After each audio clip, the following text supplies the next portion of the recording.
Boa tarde, meus irmãos. Que a paz do querido e amoroso Jesus de Nazaré possa estar conosco, agora e sempre. É um prazer estar aqui mais uma vez, conversando com todos vocês a respeito de um tema evangélico. O tema que foi designado para esta tarde de domingo é a parábola do bom samaritano.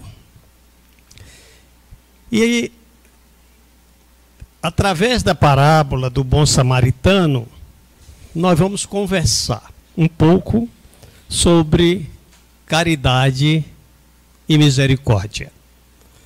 São duas virtudes maravilhosas, espetaculares, que a gente tem que se voltar para elas, pensar um pouco de vez em quando, porque a gente sabe da dificuldade que todos nós temos em incorporar virtudes.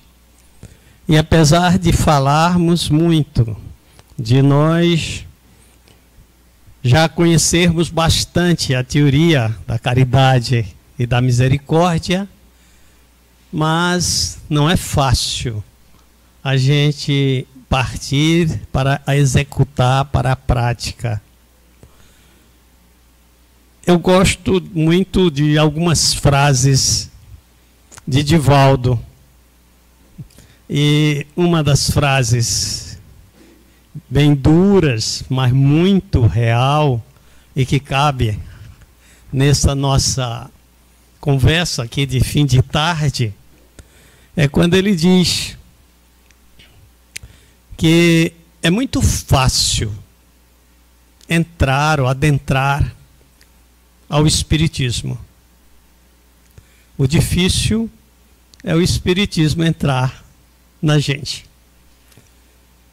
E ele tem razão, porque o conhecimento, a informação teórica do cristianismo, da Boa Nova que foi trazida por Jesus, e mesmo dos esclarecimentos complementares que vieram com o Espiritismo, com Allan Kardec, a gente entende os ensinamentos, entende intelectualmente, mas é muito difícil aqueles ensinamentos passarem a fazer parte do nosso eu, das nossas atitudes, dos nossos pensamentos, dos nossos sentimentos. E por isso, mesmo sendo repetitivo, é muito importante que a gente se volte sempre a meditar um pouco sobre esses ensinamentos de Jesus. E é o que a gente pretende fazer aqui esta tarde. Mas antes de referirmos, de relembrarmos a parábola do bom samaritano, que muitos de vocês, a maioria, acredito, lembra, conhece, eu acho interessante que a gente faça alguns retrospectos sobre a história, sobre o contexto daquela situação, daquela historiazinhas. As parábolas são sempre histórias, né, que Jesus contava para facilitar que aqueles que o ouviam memorizassem os seus ensinamentos. Então as parábolas têm sempre uma lição, um fundamento moral.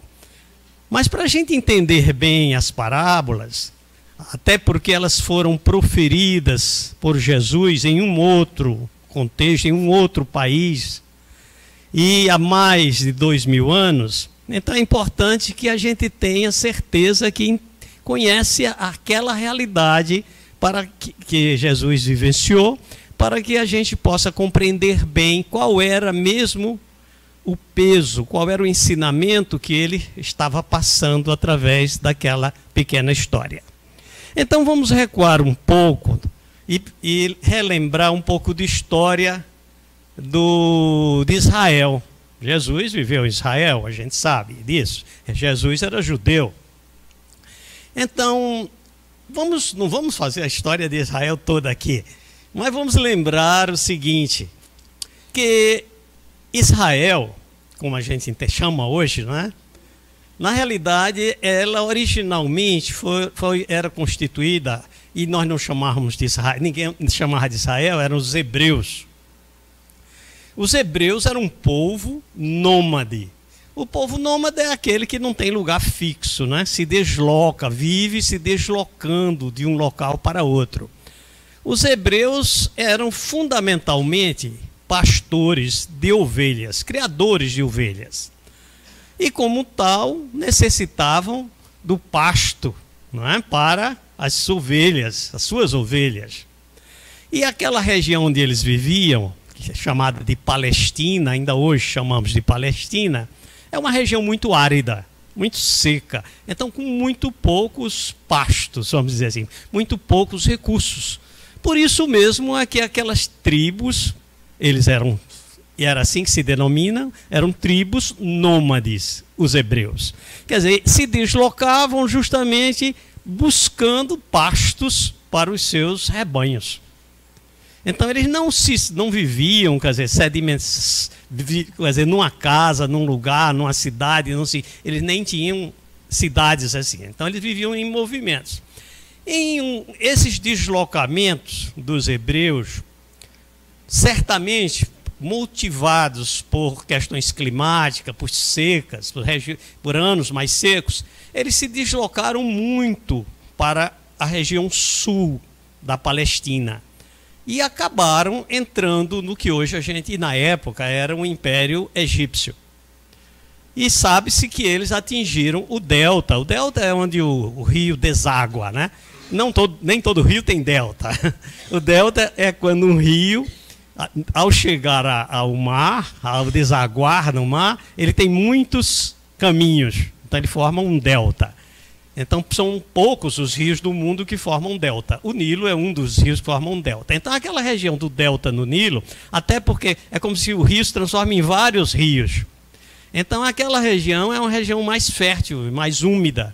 E os hebreus, justamente empurrados por uma seca, acabaram chegando ao delta do Nilo. Não se sabe, e ficaram muito tempo ali. Não se sabe exatamente como aconteceu, mas eles acabaram trabalhando para os egípcios. Os egípcios era a civilização mais importante que existia na região, e mais forte, inclusive militarmente, e eles acabaram sendo incorporados na civilização, no reino dos faraós, e a maioria das versões, inclusive a versão bíblica, refere que eles se transformaram em escravos dos egípcios, do faraó.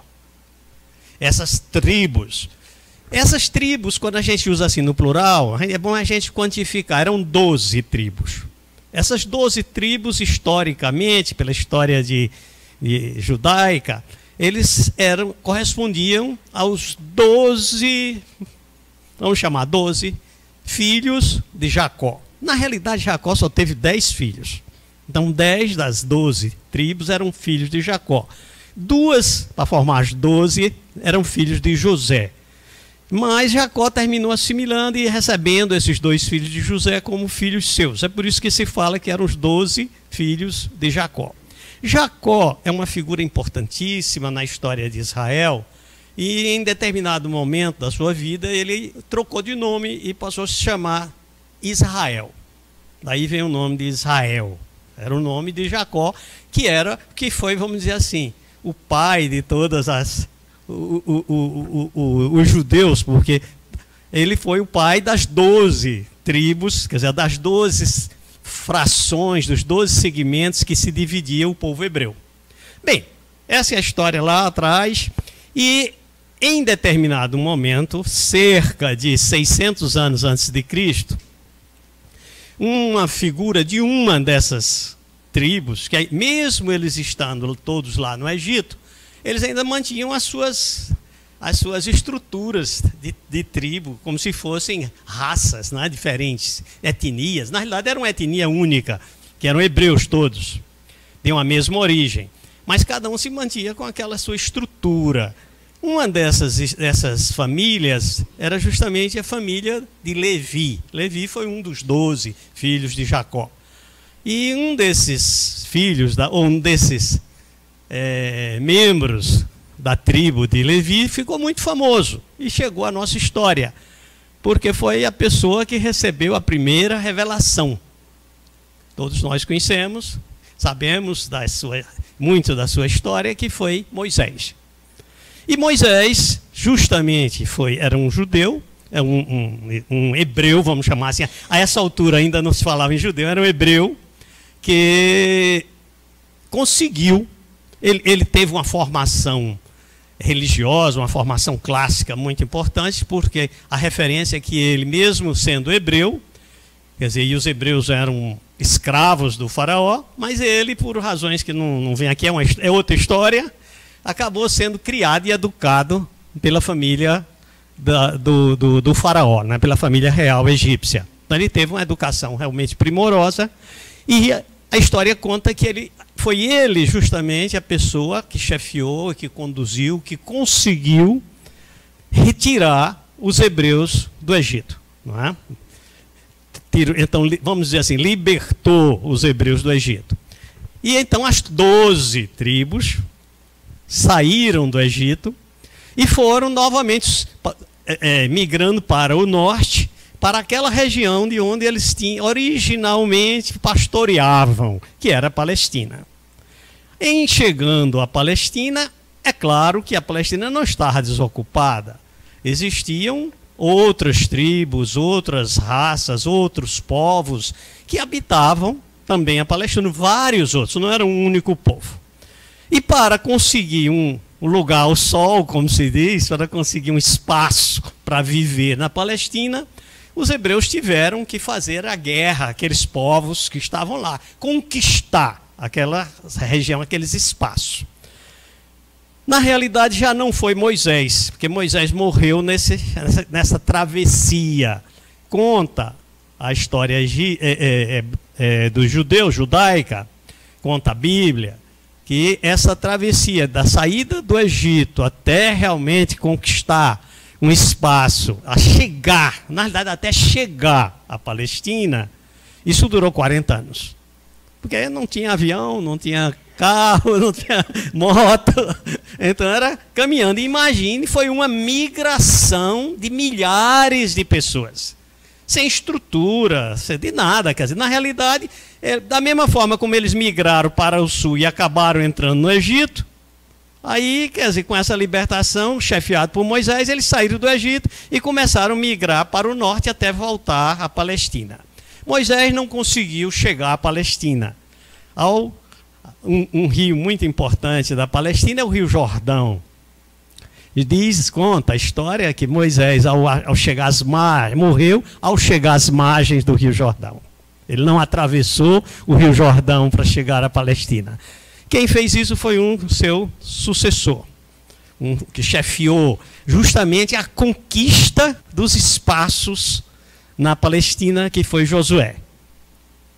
E na realidade não foi uma conquista assim organizada, porque os hebreus eram uma estrutura eram 12 povos, vamos dizer assim, 12 grupos, cada tribo, cada família grande, mas ela trabalhava sozinha. E inclusive era comum, conta a própria Bíblia, a própria história, era comum inclusive as desavenças entre eles. Havia muitas guerras, muitas confusões entre uma família e outra, entre uma tribo e outra, dessas 12 tribos. Mas eles conseguiram realmente expulsar de várias áreas da Palestina e se apossar. E aí eles deixaram aquele conceito de nômade, de pessoas que se deslocavam, e realmente firmaram e passaram a construir cidades na Palestina, certo? Então essa é a realidade que existia. Jesus ainda não nasceu. Ainda não chegamos no nascimento. Isso foi antes de Jesus. Aliás, só um relatozinho histórico. Essa briga dos hebreus ainda eram hebreus o nome, nessa época, contra aqueles povos que habitavam a Palestina, não acabou-se naquele tempo, continua até hoje. Essas guerras que a gente ouve aí no noticiário da televisão, ainda são entre os hebreus que chegaram lá e conquistaram aqueles espaços e os povos que viviam lá. Certo? Ainda são uma guerra, essa guerra tem mais de 2000 anos. Mas voltando à história que nos interessa. O que é que aconteceu? Deixa eu ver o tempo. O que é que aconteceu aí, né, nesse meio tempo? As 12 tribos se estabeleceram naquelas regiões. Não existia uma chefia assim forte entre eles. Existia uma figura que era chamada o juiz. Então você encontra como o período dos juízes que se sucediam. Existia um juiz, e aquele juiz era mais para resolver as desavenças maiores entre as tribos. Mas não era um comando assim de um governo das 12 tribos. Cada tribo se governava por si. Até que chegou um momento que eles entenderam que, até porque eles eram muito atacados, havia muita confusão com aquelas outras populações que eles expulsaram, que não ficaram felizes por isso. Então eles acabaram realmente escolhendo uma figura para ser o rei de todas as 12 tribos. Esse primeiro rei, aí sim, passou a ter o nome de rei e foi justamente Saul. Saul foi o primeiro rei dos judeus. Não vamos conversar sobre Saul. Logo sucedeu a Saul Davi, também como rei do judeu, foi o segundo rei. Sucedeu a Davi Salomão. Aí começa a nossa história. Salomão, que foi o terceiro dos reis judeus, resolveu construir um templo majestoso, que ficou para a história como o Templo de Salomão. Um templo fantástico, muito rico. O próprio Palácio de Salomão era uma coisa fantástica. Contam os relatos da época. E isso precisava de muito dinheiro, de recurso. E contam os historiadores que, para conseguir fazer isso, Salomão elevou muitos impostos. E desagradou muita gente entre os pagadores de impostos. Não ficaram muito felizes.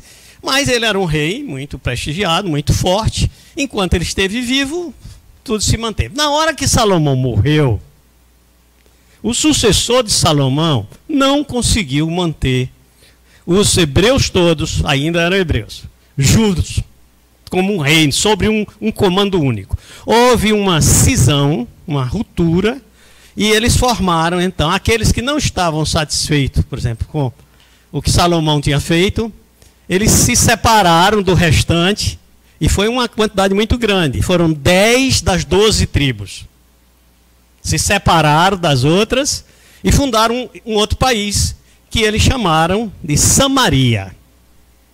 Samaria. E os que restaram, as duas tribos que restaram, uma das duas tribos era a tribo de Judá. Certo? Aí a tribo de Judá, com a separação, resolveu chamar o seu pedaço, o seu país, de Judeia. Então, neste momento, surgem os judeus, com esse nome de judeu, para designar aqueles habitantes que ficaram, aquelas duas tribos que ficaram na região original, cuja capital já era Jerusalém.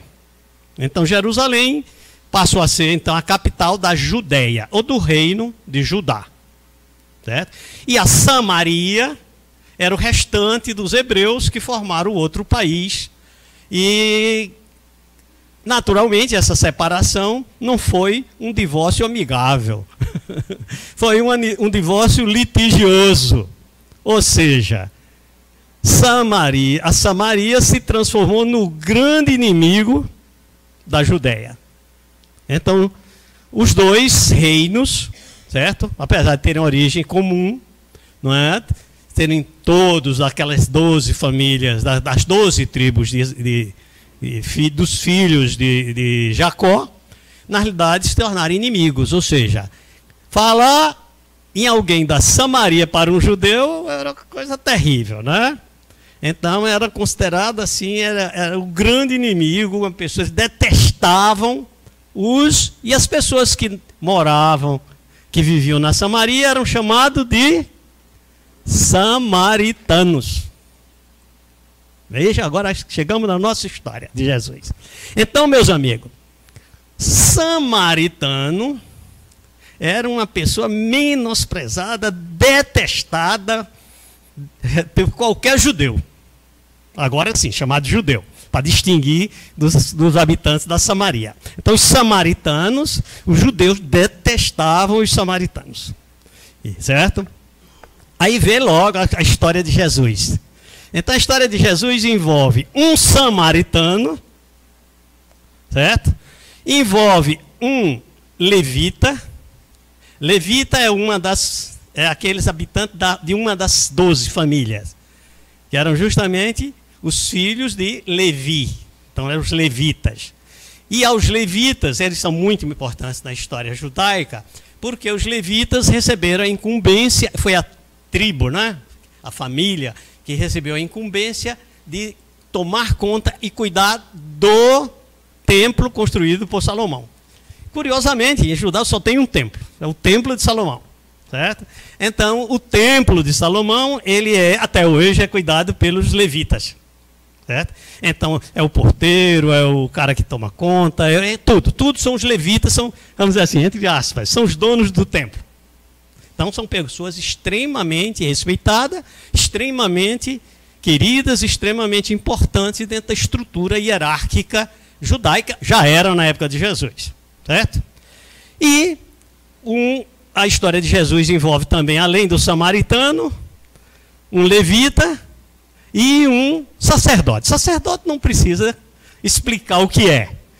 Então, nós podíamos apenas, simplificadamente, dizer que o levita, os levitas, eram os guardiães do templo de Salomão, enquanto que o sacerdote eram os guardiães ou os pregadores da doutrina de Moisés.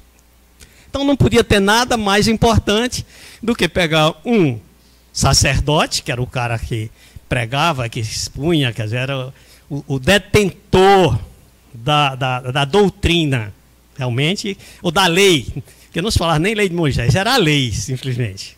Mas, na realidade, estava se referindo à lei que foi estabelecida lá atrás por Moisés. Então, quando se falava num sacerdote, é a figura máxima da época para os judeus. E os levitas eram os mais respeitados por cuidar e ser os responsáveis pelo templo de Salomão. Então veja que Jesus coloca par a par na história, na parábola, um samaritano detestado pelos judeus, um sacerdote e um levita. E o que é que diz essa historinha que Jesus contou? Diz o seguinte, vamos lá ver a versão o relato de Lucas, capítulo 10, versículo 20, começa no versículo 25. Aí diz, e eis que se levantou, Jesus estava pregando, estava falando aos seus apóstolos, e eis que se levantou um doutor da lei. Doutor da lei era justamente os religiosos que estudavam e eram mestres nas leis de Moisés, que é a lei que sempre manteve até hoje o governo de Israel. E ele pergunta, esse doutor da lei pergunta a Jesus, mestre, que devo fazer para alcançar a vida eterna? Na realidade, ele, de uma certa forma, ele estava provocando Jesus, certo? Porque a lei já dizia, a lei de Moisés já dizia o que era preciso fazer para você alcançar a vida eterna. Mas ele queria que Jesus fizesse algum comentário, desse alguma escorregada, né? Dissesse alguma coisa que contrariasse a lei de Moisés. Aí Jesus pergunta para ele, o que é que está escrito na lei? E o doutor da lei diz, amará o Senhor teu Deus com todo o teu coração, com toda a tua alma, com todas as tuas forças e com todo o teu entendimento, e o teu próximo como a ti mesmo. Perfeito. É aquilo que numa versão mais simplificada a gente diz que é a primeira lei, né? A lei maior, que é amar a Deus sobre todas as coisas e ao próximo como a si mesmo. Isso, doutor, isso vem lá de Moisés. Isso foi posto pelo doutor da lei. E Jesus disse então a ele o seguinte: respondestes bem, faze isso e viverás. Viverás é no sentido de ter a vida eterna, né? E viverás. Mas o doutor da lei queria provocar mais a Jesus. Aí pergunta para ele: mas e quem é o meu próximo? A lei dizia, né? Amar a Deus e ao próximo. Mas quem é o meu próximo? Aí Jesus conta a história, que é a parábola que nós temos hoje. É curtinha, eu vou ler, que é importante aqui. Jesus diz: um homem descia de Jerusalém para Jericó. Jericó é uma cidade próxima, cerca de 12 quilômetros de Jerusalém. Jerusalém é a capital da Judéia, né? Então, Jericó é uma cidade próxima, e essa estrada era uma estrada muito importante, frequentada por todas as pessoas de negócios, era um deslocamento muito importante, certo? Então, Jesus diz: um homem descia de Jerusalém para Jericó e caiu nas mãos de ladrões. Já existiam naquela época. Que o despojaram, quer dizer, tiraram tudo que ele tinha, e tendo-lhe feito ferida, ainda o feriram, o machucaram, e Jesus diz: e retiraram, tendo-lhe feito ferida, retiraram-se, deixando-o meio morto.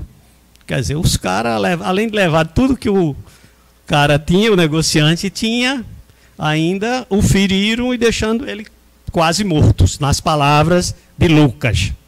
Certo? Ora, aconteceu que descia, porque Jerusalém é mais alto, Jericó era mais baixo. Então é por isso que ele descia. Ora, aconteceu que descia pelo mesmo caminho um sacerdote. Aquela figura máxima, não é? Religiosa, da cultura judaica. Descia pelo mesmo caminho um sacerdote, o qual, o sacerdote, quando o viu, quer dizer, viu o cara lá no chão estirado, não é certo? Passou ao largo. Viu? Vamos embora, não tem nada a ver com isso. Certo? Foi-se embora. Aí diz: igualmente, da mesma maneira, um levita, outra das figuras mais importantes da religião e da sociedade judaica. Igualmente, um levita, chegando perto daquele lugar e vendo, passou adiante. Quer dizer, o sacerdote viu o cara lá atirado, quase morto, mas não é comigo, vamos embora. Depois vem um levita, olha, mesma coisa, foi-se embora. Isso é relato de Jesus, é Jesus falando, né? Um samaritano, aquele que era execrado pelos judeus, né, considerado como a pessoa mais iníqua, mais inferior. Um samaritano, porém, que ia de viagem, chegou perto dele, do cara estirado lá no chão. Quando o viu, moveu-se de compaixão. Quer dizer, o samaritano compadeceu-se daquele cara que estava lá quase morto. E aproximando-se, pensou-lhe as feridas. Pensar é cuidar. Né? Cuidou das feridas dele, lançando nelas azeite e vinho. Era uma forma que se tinha na época de curar cortes, lesões assim. Depois, pondo o cara, estava quase morto, depois sobre o seu jumento. O cara era um negociante que ia com o jumento, com as suas mercadorias, pegou o cara, depois de cuidar das feridas dele, botou o cara em cima do jumento e levou para uma estalagem, quer dizer, uma hospedaria, lá que tinha mais adiante. E teve o cuidado dele. No dia seguinte, tirou 2 denários, eram 2 moedas que eram utilizadas pelo Império Romano. Israel fazia parte aí tirou 2 moedas, fazia parte do Império Romano, né? Tirou 2 denários, que era uma moeda, e deu para o dono da estalagem. E disse: cuida desse cara, que eu preciso ir embora. Como quem diz, cuidar dos meus negócios. Quando eu voltar por aqui, Você me diz se você gastou mais do que isso com ele. Se você tiver gasto mais do que isso, eu lhe reembolso. Eu lhe pago o que você gastou. Quer dizer, se os 2 denários não forem suficientes para bancar, né, as despesas com aquele cara que estava lá quase morto. Aí, pronto. Aí Jesus pergunta, essa termina a história. Aí Jesus pergunta para o doutor da lei: qual desses 3, o levita, o sacerdote ou o samaritano, qual desses 3 é que foi o próximo daquele que caiu nas mãos do ladrão? Quer dizer, quem foi deles que realmente tratou aquele sujeito lá quase morto como se fosse um irmão? O doutor da lei não teve como escapulir e disse: o que usou com ele de misericórdia. Então Jesus disse-lhe: vai e faze tu o mesmo. Se queres a salvação, vai e faze tu a mesma coisa, diante de uma situação semelhante. Veja aí a importância de Jesus. Jesus poderia ter simplesmente contado uma historinha de que um cara estava lá na estrada, passou outro e cuidou e etc. Não. Ele quis mostrar que o que garante a salvação não são os títulos. Não era porque o cara era levita, não é porque o outro era sacerdote, que ele estava garantido a salvação. Mesmo aquele cara que era considerado pelos judeus como um cara da pior espécie, porque era samaritano, como ele agiu com misericórdia, ele agiu com caridade para uma outra pessoa necessitada que ele nem conhecia, ele sim ganhou a vida eterna. Então, quer dizer, o que ele quer mostrar? Exatamente isso. Muitas vezes, meus amigos, a gente se empolga com a nossa capacidade intelectual, do estudo, do conhecimento. Eu conheço os evangelhos de cabo a rabo, eu conheço a doutrina espírita para discutir com quem quiser, eu conheço isso, eu conheço sei o quê, eu já li todas as obras de André Luiz, já li todas as obras de Emmanuel, já li tudo que existe sobre caridade, sobre tudo. Foi. Não vale nada. Isso pode, no máximo, ou em muitos, simplesmente ter ampliado a sua vaidade. Ou seja, ao invés de desenvolver uma virtude, que seria a caridade e a misericórdia, pode ter exacerbado, quer dizer, ampliado a sua vaidade, que é um tremendo defeito que a gente tem. Então, muito cuidado. Já se disse que uma excelente ideia, um plano maravilhoso, não tem nenhum valor se ele continua como uma ideia ou como um plano. Ele terá valor se for realizado. Então, o que vale é aquilo que a gente faz. Não importa qual é o crachá que a gente está usando. Não importa, veja lá como Jesus diz, não importava o crachá lá de sacerdote, de levita, não vale nada. Se nós não agirmos com caridade, com misericórdia para com o outro. E aí a gente pergunta, ou pode se perguntar, tá bom, é bonito, legal, mas onde é que eu vou achar um cara atirado, quase morto no chão, ferido, para eu levar ele para uma estalagem ou uma pensão e cuidar dele? Meus amigos, meus irmãos, primeiro nós temos que resolver. Nós somos o levita, ou queremos ser o levita, ou queremos ser o samaritano. Primeira coisa. Nosso plano, nosso objetivo é sermos um levita, um sacerdote, um pregador, um espírita, ou sermos um samaritano que não precisa de nenhum título, mas tem as suas obras que falam por ele. E aí a gente pode pensar assim: o que seria hoje a estrada de Jerusalém a Jericó? Será que era a BR-232? A 101? Ou seria a estrada da nossa vida? O caminho que nós trilhamos no dia a dia, enquanto estamos aqui no planeta Terra, encarnados no planeta Terra. Eu acredito que a estrada de Jerusalém a Jericó é exatamente essa estrada que nós trilhamos todos os dias. E o viajante ferido, quem seria? Acho que pode ser um amigo, um parente, um colega de trabalho, ou até um desconhecido que nos procure, que nos abalroe por aí nos encontros e desencontros da vida. As feridas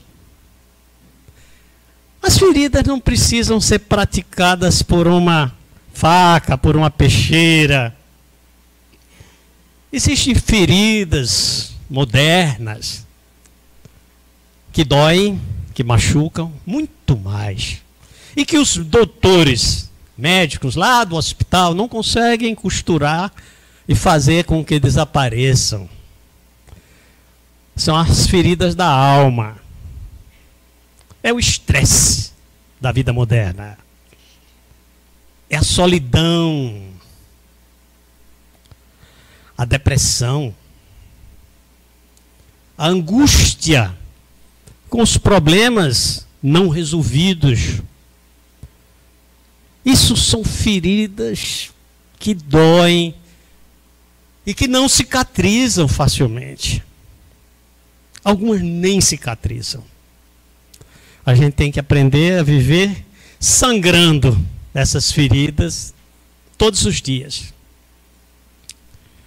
E não precisa procurar muito para encontrar pessoas que vivem, que transportam esses seus ferimentos à luz do sol.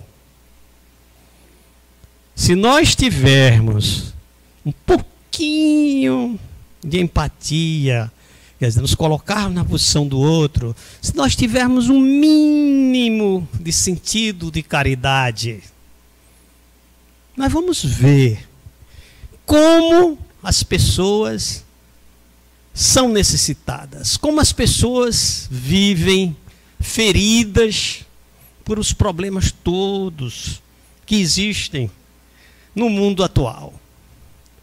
E não estão muito longe, não precisamos fazer uma caminhada muito longe. Essas pessoas estão em toda parte. Estão na nossa casa. Pode ser um irmão, um filho, uma mãe, um pai, um tio, um neto, uma pessoa, um agregado. Essas pessoas estão ao nosso redor, no trabalho, no clube, na praia, no ônibus, na casa espírita, na igreja. Estão em todo canto. Todos nós somos pessoas, de uma certa forma, que estamos sangrando as nossas dores, os nossos sofrimentos. E sofrimentos que a gente não encontra remédios na farmácia para amenizá-los. Mas existem remédios que, se não podem curar essas enfermidades, podem, pelo menos, aliviar as dores. E não custam nada. Só precisam que haja um pouco de caridade daqueles que nos cercam, aqueles que quem a gente está próximo. Se nós nos dispusermos a fazer o exercício do bom samaritano, nós teremos sempre oportunidades maravilhosas que a misericórdia divina coloca diante de nós, no sentido de estender a mão, de prestar um auxílio. Aí todo mundo diz, mas meu orçamento está tão apertado, como é que eu vou prestar auxílio a alguém? Gente, não estamos falando disso não. Nós estamos falando de dinheiro. Dinheiro é até importante. A gente, para viver, precisa comer. Mas isso é o mais barato, é o mais fácil. Tem gente que dorme tranquilo, porque diz, não, todo mês eu dou um dinheiro lá para uma obra de caridade lá não sei de onde, estou ajudando. Está ajudando. Mas é só isso que você pode fazer? É só isso que você tem possibilidade de fazer em benefício do outro? Veja que o samaritano não se limitou a dar uma palmadinha no ombro do cara que estava lá quase morto. Não se limitou apenas a colocar azeite e vinho nas suas feridas e dizer, olha, já te dei uma mãozinha aí. Aliás, espera aí, roubaram tudo que tu tinha, deixa eu deixar um dinheirinho aqui para tu conseguir chegar lá na tua casa. Ele não fez isso. Mas outra coisa importantíssima, que está aí, como se diz, meio disfarçada na história do bom samaritano que Jesus contou. Vejam que o samaritano não precisou largar tudo o que ele tinha de fazer, todos os seus negócios, todos os seus compromissos, para ajudar aquele que estava necessitado. Jesus relata que ele simplesmente fez o quê? Deu uma paradinha, atrasou um pouco aí, talvez a sua chegada lá para o pernoite, porque eles foram pernoitar lá na estalagem, né? E ele parou, deu o tratamento ali de emergência, porque o cara estava lá sangrando e tudo, quer dizer, pensou, como diz a frase, pensou as feridas do cara ali no momento, disse, o que é que eu vou fazer? Vou levar o cara comigo. Botou o cara em cima do jumento, levou para a estalagem, e não ficou lá tomando conta do cara, não. Por quê? Porque ele tem as responsabilidades, os compromissos, que a gente não sabe quais são, mas com certeza tinha. Ele não estava viajando lá a passeio. Ele ia resolver a vida dele. Deu uma paradinha, levou o cara, deixou na estalagem, tirou os 2 denários, né, as 2 moedas, e deu para o cara, do dono da estalagem. Ó, isso aqui para tu tomar conta desse cara aí, que ele está mal, dá comida, deixa ele dormir, dá uma cama para ele, e cuida dele aí, que eu vou cuidar da minha vida. Eu tenho que cuidar da minha vida. E quando eu voltar de viagem, eu passo por aqui para ver se tu gastasse mais dinheiro do que isso com ele. Se tiver, eu te pago. Veja o detalhe. Muitas vezes, a gente pensa em situações extremas. Uns dizem, eu sou muito ocupado, eu tenho muitas responsabilidades, eu tenho muitos problemas, não dá para cuidar, eu sei que as pessoas sofrem e tudo, mas eu tenho o meu problema para resolver, não dá para pensar no dos outros. Eu tenho filhos, eu tenho trabalho, eu tenho isso, eu tenho aquilo, eu tenho que cuidar da minha vida, não está fácil. Outros vão para o outro extremo. Aí diz, tem muita gente padecendo, com fome, com problemas, não sei o quê, eu vou largar tudo para cuidar dessas pessoas.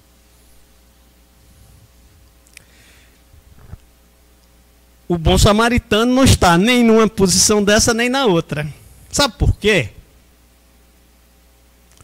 Porque nós somos homens e mulheres do mundo. As palavras evangélicas.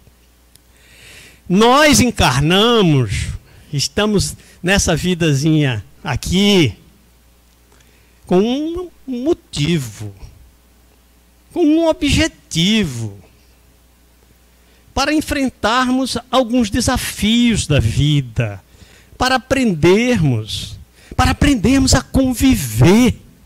Ih, como é difícil esse tal de conviver, não é? Mas não tem jeito. Nós temos que estar junto de outras pessoas. Deus colocou em nós a necessidade gregária, a necessidade de nós estarmos juntos com outras pessoas. Às vezes a gente quer dar um tempo e sair, não quer ninguém por perto. Mas isso é só um tempinho, depois a gente quer buscar de novo as companhias.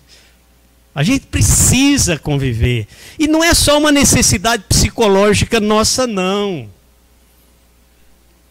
É uma necessidade maior.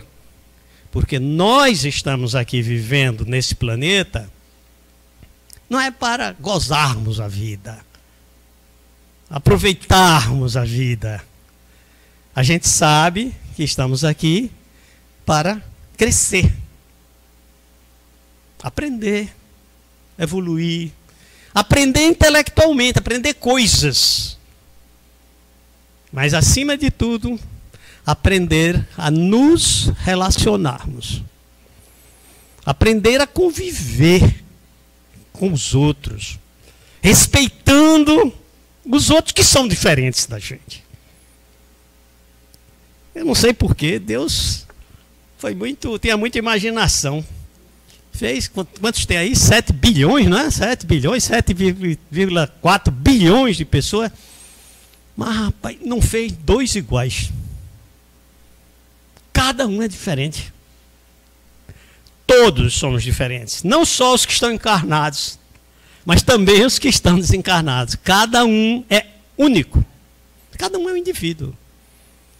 E alguns a gente... Ih, rapaz, esse cara eu não aguento, essa pessoa. Fulano. O problema não é o fulano, o problema é você. Você é que tem que aprender a conviver, a respeitar, a aceitar o outro, como ele é, diferente de você. A única certeza que a gente tem é que o outro é diferente da gente.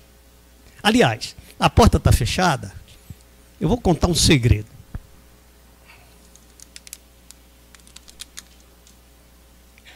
Ainda bem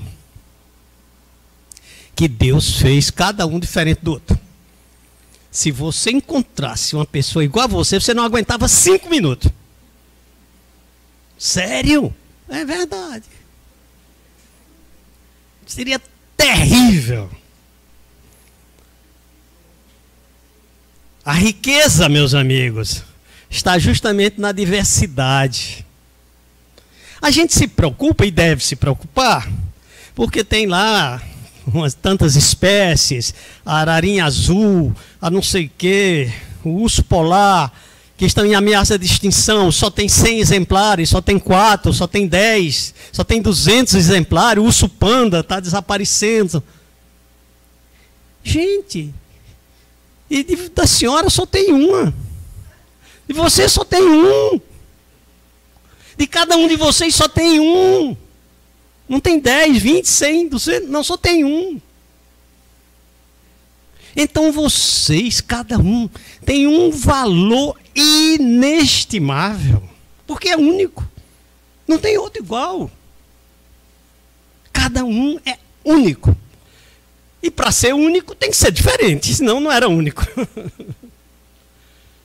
Então, gente, nós temos que respeitar o outro como ele é. Isso só é possível se a gente conviver. A gente ainda dá muita cotovelada nos quem passa por perto da gente, né? Pisa lá no calo do outro com muita frequência. A gente precisa aprender a não fazer isso, a tentar conviver com as diferenças, conviver com os outros, porque não tem jeito, não tem como achar outro igual a gente. Não tem como pegar o cara, apagar e fazer ele do jeito que eu gostaria que fosse. E se fizesse, não teria valor nenhum para a minha experiência. Eu só vou crescer como gente, como pessoa, como indivíduo, na medida em que eu experimentar, eu vivenciar, eu viver experiências diferentes. O filho da gente, aí bota lá numa classe, numa escola. Imagine, botei lá no 3º ano do 1º grau. Terminou o ano, eu boto ele de novo no 3º ano do 1º grau. Por quê? Ele precisa vivenciar uma experiência diferente, ele tem que ir para outra turma, para outro ano, para aprender outras coisas. Então, gente, é assim também. Nós só crescemos, só amadurecemos, só nos aperfeiçoamos, ou na linguagem espírita, só evoluímos através das experiências que a gente vivencia no dia a dia. E o norte, Jesus já colocou há 2000 anos. O norte é a boa vida.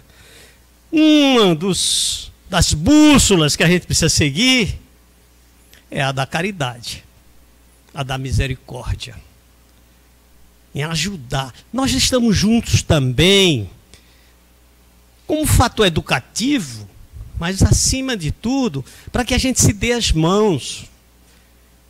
Se você tem que superar uma trilha muito longa, um desafio, cheio de precipícios, cheios de ameaças,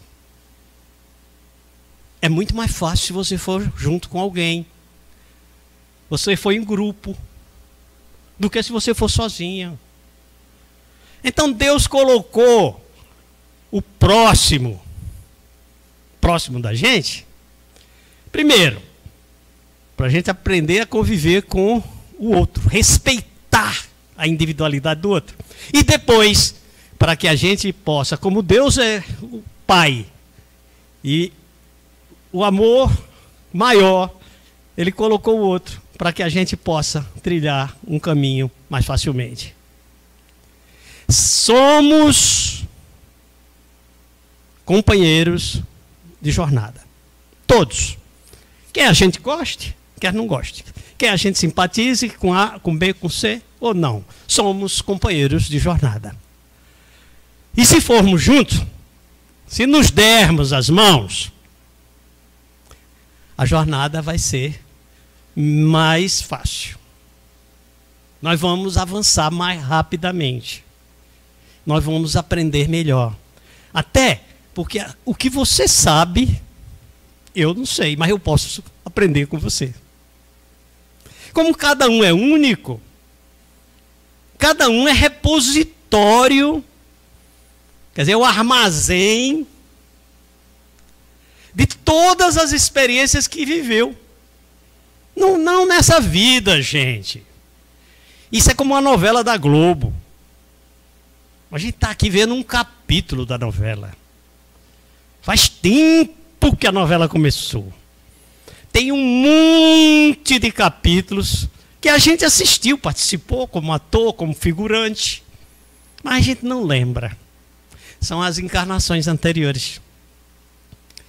Mas a história que está se desenrolando neste capítulo, é consequência dos outros. A história vem de longe.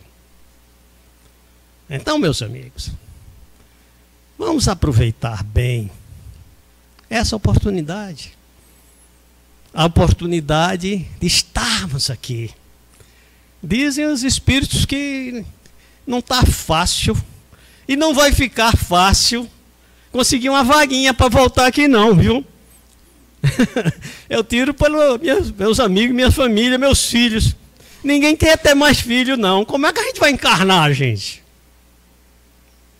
Então a fila vai aumentar muito, viu? Para a gente conseguir uma vaguinha para voltar aqui, encarnar e ter uma nova experiência reencarnatória.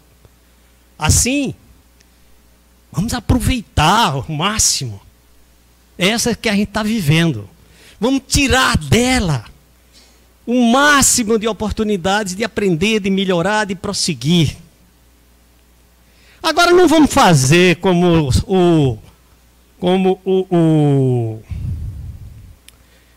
se diz, como o levita, nem vamos fazer como o sacerdote, que aprenderam tudo, mas não praticam nada. Então não aprendeu. Certo? Apenas tomou conhecimento. Aliás, nós já tomamos conhecimento faz tempo, muito bem. Faz tempo que a gente já tomou conhecimento do que é que precisamos fazer para crescer, para prosseguir. Na linguagem figurada bíblica, para ganhar a vida eterna. Faz tempo. O próprio Jesus, que é o governador do planeta, já veio dizer para a gente, faz 2000 anos. E a gente ainda está aqui nesse rem-rem, discutindo o que fazer, o que não fazer, que não tem tempo, não dá, não sei porquê, é tudo difícil. E vocês já viram desafio fácil? E serve, e adianta para alguma coisa? Desafio, procura no dicionário. Desafio é uma coisa difícil mesmo de superar. Mas tenho certeza, são desafios bons. São desafios que nós temos condições de sair vitoriosos. Deus é, acima de tudo, Pai e bondade e sabedoria. Então, o desafio que Ele nos dá está do tamanho adequado para as nossas forças e para a nossa necessidade. Os desafios estão na medida da nossa força, na nossa capacidade de superá-los e de acordo com aquilo que a gente precisa. É por isso que eles doem mais, né? Porque é justamente aquele nosso ponto fraco. Aí vem um problema. Mas se você fosse seu ponto forte, nem precisava daquele desafio. É o ponto fraco justamente para você superar aquilo, você crescer. Que Deus nos ajude, nas palavras de Jesus, de ter olhos de ver e ouvidos de ouvir. E não jogarmos fora as oportunidades maravilhosas que a misericórdia divina coloca diante de nós cada dia. Muito obrigado.